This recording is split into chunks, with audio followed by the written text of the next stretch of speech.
Mga confirmed NBA trades nangyari na. Lakers nakakatakot kapag matutuloy si Mitchell. At ito na ngayon si Klay. Malakas na ang Warriors kahit hindi gagawa ng trade. Ngunit bago ang lahat, kung gusto nyo ng matibay na running shoes, new Adidas fashion, mabibili lamang sa halagang $1,199. Click lamang ang link sa comment section or bisitahin lamang ang tfen.com for more high-quality shoes. Sa mabilis na dumating na NBA trade deadline, nag-uumpisa ng magkaroon ng mga transaction habang ang mga teams ay naghahanap ng mga dagdag sa kanilang mga roster para sa stretch run o nagbebenta ng mga spare parts para sa mga future assets. Natitiyak na magkakaroon pa ng mga trade hanggang sa 3 PM ET sa araw na ito. At tulad sa kasaysayan na nagsasabi na kadalasang naghihintay ang mga team hanggang sa pinakamalapit na takdang oras sa deadline bago sila gagawa sa kanilang pinakamalaking hakbang. Kabilang sa mga pangalan na dapat bantayan habang papalapit ang deadline ay ang mga guard ng Atlanta Hawks na si DeJounte Murray, ang forward ng Detroit Pistons na si Bojan Bogdanovic, ang guard ng Washington Wizards na si Kyle Kuzma, at ang guard ng Cleveland na si Donovan Mitchell.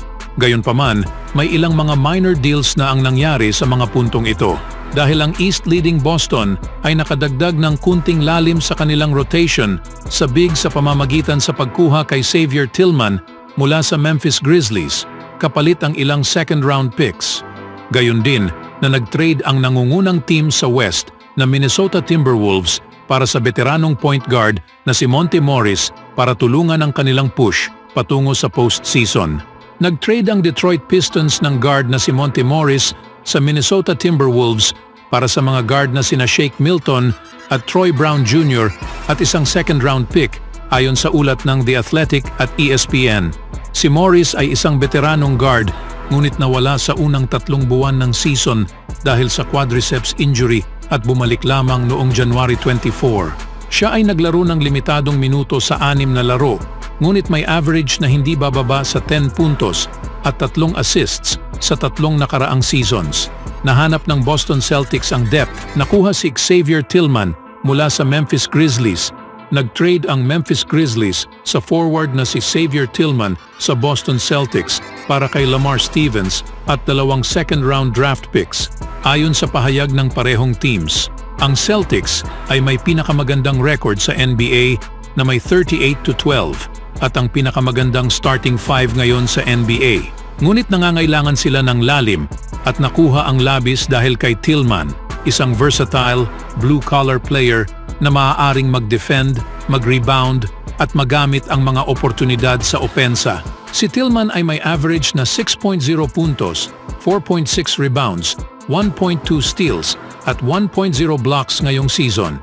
Ipinadala ng Jazz si Simon Fontecchio sa Pistons. Nakipagkasundo ang Detroit Pistons para makuha ang forward na si Simon Fontecchio mula sa Utah Jazz para sa forward na si Kevin Knox, isang first-round draft pick sa 2024 at ang draft rights kay 21-year-old Gabriele Procida, ang number 36 pick sa 2022 draft, ayon sa isang tao na may kaalaman sa trade na nagsabi sa USA Today Sports. Humiling siya ng anonimato dahil hindi siya autorisadong magsalita sa publiko hanggang hindi opisyal ang deal. Si Fontecchio, na isang restricted free agent pagkatapos ng season, ay may average na 8.9 puntos, 3.5 rebounds at 1.5 assists at 39.1% ang shooting percentage sa 3-pointers at naging mahalagang bahagi ng depth at resurgence ng Utah. 2 beses siyang nakapagtala ng season high na 24 puntos ngayong season. Ang sumunod, mga veteran na sina Danilo Gallinari at Mike Muscala mula sa Wizards, napunta na ngayon sa Pistons. Kumuha ang Detroit Pistons ng mga veterano na sina Danilo Gallinari at Mike Muscala mula sa Washington Wizards para kay Marvin Bagley, Isaiah Livers at 2 second-round draft picks. Nakakuha ang Pistons ng 2 veterans na may mga expiring deals upang makatulong sa isang batang team ngayong season at kinuha naman ng Wizards ang 2 team-friendly contracts at draft capital. At speaking of trade, ayon sa mga pinagmulan, iniisip ng Los Angeles Lakers ang posibilidad na makuha ang serbisyo ni Donovan Mitchell, ang star na guard na kasalukuyang naglalaro para sa Cleveland Cavaliers. Kinikilala ng Lakers si Mitchell bilang isang potensyal na makabuluhang player na maaaring magpalakas sa kanilang roster. Posibleng bumuo ng isang matibay na trio kasama si LeBron James at Anthony Davis. Posibleng bumuo ng isang matibay na trio kasama si LeBron James at Anthony Davis. Si Mitchell, isang 5-time NBA All-Star, ay isa sa mga nangungunang manlalaro para sa Cavaliers. May average siya na 28.2 points, 5.4 rebounds at 6.4 assists bawat laro, habang nakapagtala ng 47.1% mula sa field at 35.4% mula sa labas ng arc. Ang kanyang dynamic scoring ability, playmaking skills at efficiency ay ang pagiging atraktibo niya para sa mga teams na naghahanap na mapataas ang kanilang kompetitibidad. Ang pagdagdag kay Mitchell sa lineup ng Lakers kasama ang mga superstar na sina LeBron James at Anthony Davis ay isang nakakaakit na posibilidad. Ang kombinasyon sa kanilang mga individual na talento at skill set ay makakabuo ng isang matibay na trio na may kakayahang makipagsabayan sa pinakamataas na antas sa NBA. Ang scoring prowess ni Mitchell, ang playmaking ability ni James, at ang defensive prowess ni Davis ay magiging magandang pagkakasundo. Makakabuo sila ng isa sa pinaka-dynamic na trio sa liga. Ang pagkuha kay Donovan Mitchell ay tunay na magiging isang malaking hamon para sa Los Angeles Lakers kung pag-uusapan lamang ang kanyang malaking sahod at ang mataas na halaga na binigay ng Cleveland Cavaliers para sa kanya. Para magawa ang isang deal, kailangan ng Lakers na magtayo ng isang kapanapanabik na package na tumutugma sa sahod ni Mitchell at nagbibigay ng sapat na halaga upang pukawin ang interes ng Cavaliers na pakawalan ng kanilang star guard. Sa kabuuan, ang pagkuha kay Donovan Mitchell ay nangangailangan sa Lakers na magtayo ng isang malaking package kasama ang mga maaasahang young player at nag-aalok ng mga future draft capital. Bagaman magiging hamon ito, ang potensyal na benepisyo na makadagdag ng isang player tulad ni Mitchell sa kanilang roster ay maaaring maging sulit ang pagsisikap para sa Lakers. Anong masasabi niyo mga kaibigan?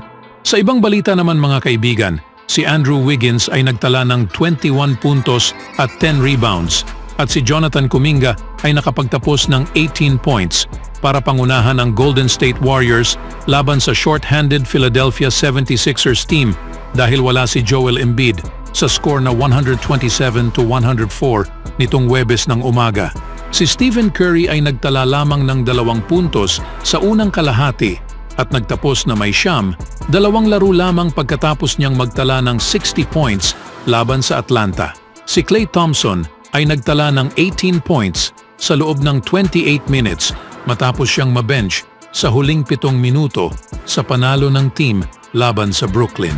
Sa NBA trade deadline na nakatakda sa paparating na Biyernes, sinabi ni Coach Steve Kerr na hindi niya inaasahan na gawin ng Warriors ang isang malaking galaw. Ang Warriors ay umakyat na sa 23-25 at nakakulong pa rin sa ika-11 na pwesto sa Western Conference. Kaunti na lang sa isang pwesto para sa Western Conference Play-in Tournament. Masaya talaga ako na ma-coach ang team na ito, sabi ni Kerr. Mahaba pa ang laban. Pakiramdam ko ang grupo na ito ay maaaring gumawa ng isang espesyal na bagay. Talaga namang ganoon. Kung wala kaming gagawin bukas, pakiramdam namin ay mayroon kaming magandang grupo at kayang-kaya naming magtagumpay. Bagay na nakikita ni Kerr ang isang senyales na meron pa silang malaking pag-asang mag-success kahit na wala silang gagawing trade.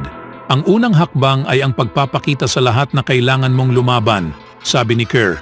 Kapag nasa isang lubak ka, kapag nawawala ang mga player mo, ang lineup ay hindi na magiging mahalaga dahil ang importante mananatili ang pagiging competitiveness mo sa laban. Pinakita ng 76ers ang konting laban. Sila ay na-trail lamang ng 3 puntos sa break, pero ang Warriors ay simpleng binasag sila sa second half. Pinasok ni Draymond Green at Thompson ang sunod-sunod na mga tres bilang bahagi sa 27-9 run na pinalawak ang lead sa 25 points. Pinasok ni Curry ang isang step-back 3 para tulungan ang Warriors na talunin ang Sixers sa 43-23 sa quarter. Matapos ang laban, ito ang naging pahayag ni Klay at Wiggins patungkol sa paparating na deadline. Make noise. See Steph Curry, see Draymond. You go home, you check our playoff record as a trio, and you have what we have. champions, I believe. I will always believe. Like, and it's a long season, so you know, I will always believe we can always make a run, especially when we're all suited up. You know, I just hoop and you know I don't really worry about what I can't control. Is your preference to stick here through the deadline? Yeah. I love it. I love the fans, you know, the organization, the coaches, you know, teammates. Always do it on my own, so I gotta get through it. And the only thing I know is to love what I'm doing. Never give up, never slow, till I finally prove it. Never listen to the no's, I just wanna keep moving. Keep my head up when I act, head up, that's a fact. Never looking back, I'ma keep myself on track.